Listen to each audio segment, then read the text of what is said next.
The Pittsburgh Steelers offense is alive and well, and it is such a great thing to finally see. I think it has finally happened, guys. The Steelers offense finally looks alive, and it's because of one reason, of course. Before they played the Bengals on Sunday, and I'm going to break that game down, of course, the Steelers offense looked all around amazing. Before they played that game on Sunday, they went ahead and fired their offensive coordinator, Matt Canada. And Steeler fans around the world were begging for this man to be fired because honestly, his offense was horrible. I mean, just look at this tweet that I found from Underdog. Steelers offensive ranks this season, 28th in that category, 28th in that category, 29th, 25th. Those are just all around horrible. Especially when you got a defense balling out like this and a head coach like Mike Tomlin, you got to do something to make the offense better in order to win games. And that's exactly why Matt Canada was fired. And with that, Eddie Faulkner went ahead and took over offensive coordinator duties, the running back coach, while the quarterbacks coach Mike Sullivan called plays versus Cincinnati Bengals, which I'm about to break that game down right now and get into that. Before I get into it, make sure to drop a like and subscribe. It's very much appreciated. It really helps out the channel, and let's get straight into it, breaking down this Bengals game. Now, before I break this game down and talk about who really popped off in the Steeler game with the offense, I just want to say something real quick. For the first time in 59 games in this game versus the Bengals, they had over 400 yards of offense. Yes, they played 59 games in a row without a game with 400 yards or more of offensive yards. Now, the one thing that really surprised me in this game versus the Bengals was the emergence of Pat Freiermuth. Freiermuth was put on IR. He had an injury. He hasn't been doing too much this season, but this game he really broke out. Now, yes, him and Kenny Pickett have had some great plays in the past, some great games in the past, but you know what? I guess you could say this was his breakout game for this year. Pat ended up having 9 receptions for 120 yards, and he was all around looking great. Big plays for 20 yards. He was just all around eating up this Bengals defense, and honestly, that's what they need to do in the Steelers offense. Personally, I'm a huge fan of Pat Freiermuth, and I feel like using him in the offense, he's a great weapon to have, and I feel like just using him in the offense is such a great thing to see and something they need to continue moving forward. In my opinion, Kenny Pickett even played better than how he usually plays. He almost had 300 yards passing, he had 278. He threw no interceptions. I know he had 0 passing touchdowns, but hear me out. It's an AFC North football game. The low scoring is going to be there. There's always low scoring games in the AFC North. You know how it's going to be. I know the Steelers had 400 yards of offense, but you know, I think Kenny Pickett is going to play better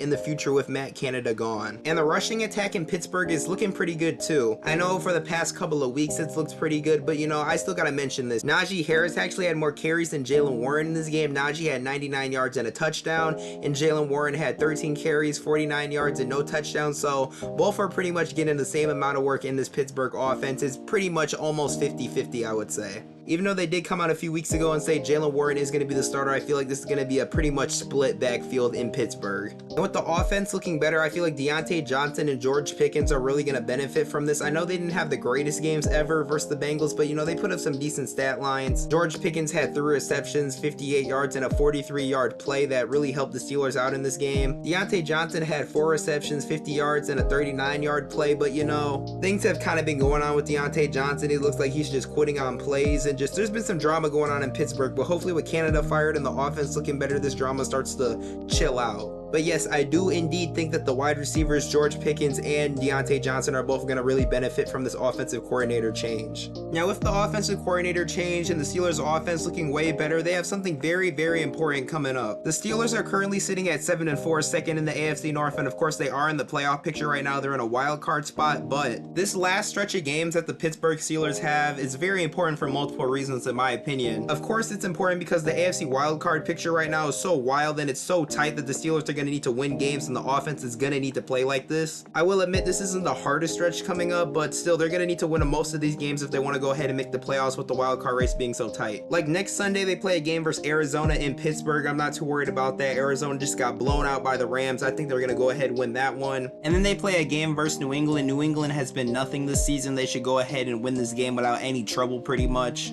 But they have a game on December 16th that's going to be very important at Indianapolis versus the Colts. Now, why is this game so important, you might ask? Well, currently in the AFC, the Steelers are the 5th seed with a record of 7-4, like I said, and the Colts are currently 7th with a record of 6-5. And the Colts honestly have not been looking that bad without Anthony Richardson recently. And with that, this game could potentially determine tiebreakers and stuff like that, so they need to go ahead and win this game, especially if they want to have a higher seed in the AFC wildcard race. And then they play a game in Pittsburgh versus the Bengals again. I'm not really too worried about that. The Bengals Bengals offense doesn't scare me anymore without Joe Burrow. And then after that, they play a game in Seattle, which I'm not really too worried about them either. The Seahawks have been so up and down this season that I think they can go ahead and take care of them. Then on January 7th, they play the Ravens at Baltimore. Now, this game is going to be very important for multiple reasons. Now, maybe the Ravens already locked up the division and they're, the first seed in the AFC, they're resting their starters, so the Steelers ended up winning this game because, stuff like that. Or this game could potentially maybe be for the division depending on how the Ravens and Steelers close out their seasons, but this game's definitely going to be very important. And honestly, do I think the Steelers can win this football game? All I'm going to say is, as a Raven fan myself, it's anyone's ball game with Ravens and Steelers games. These games give me so much stress every year, but in my opinion, it's really anyone's ball game. Do I think the Pittsburgh Steelers are going to end up making the playoffs? Yes, their end of season schedule really isn't that hard, I'm not going to lie to you guys, especially with Burrow being out now and them having to play the Bengals twice without him. I'm not too worried about them not making the playoffs. I think it's going to happen. And back into my second reason why this stretch of games right here is very important. The future of Kenny Pickett at quarterback in Pittsburgh, in my opinion, is also a very important conversation to have. You got to remember, before they played this game versus the Bengals, when they played the Cleveland Browns, Kenny Pickett looked all around horrible. And yes, I know the Browns got a good defense, but God, Kenny Pickett had a horrible game. And you know what? On my Twitter timeline, I was getting conversations about what quarterback would you rather have, Kenny Pickett or Zach Wilson. That's how bad the conversations were getting about Pickett. Kenny Pickett's stats currently are 2,000 yards, 6 touchdowns, and 4 interceptions, and a QBR of 38, which is 27th in the NFL currently. And in my opinion, the reason why these last few games are so important, especially for Kenny Pickett, is he needs to prove himself. If Kenny Pickett is going to continue to play like this and have a lot of lackluster games, I mean, why should they keep him at quarterback? If he's going to close out the season and not really do anything impressive, I mean, shouldn't they have a conversation about that quarterback position moving forward? All I gotta say is this quarterback class coming up is very, very talented. Now, we already know they're not going to be able to get a Drake May or a Caleb Williams, but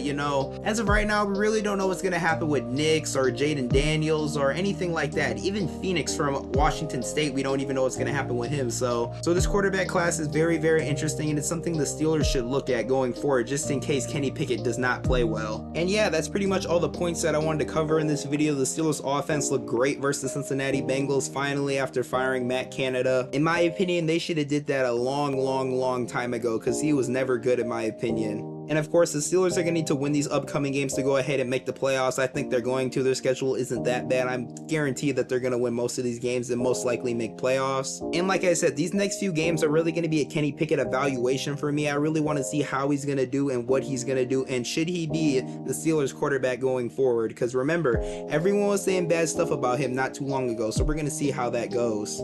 If you enjoyed the video, please drop a like and subscribe. It is very much appreciated, and comment how you guys feel about Kenny Pickett. And if you enjoyed this video, watch this video right here about Russell Wilson and the Denver Broncos, and then this one right here about CJ Stroud and the Houston Texans. And I will see you guys in the next one.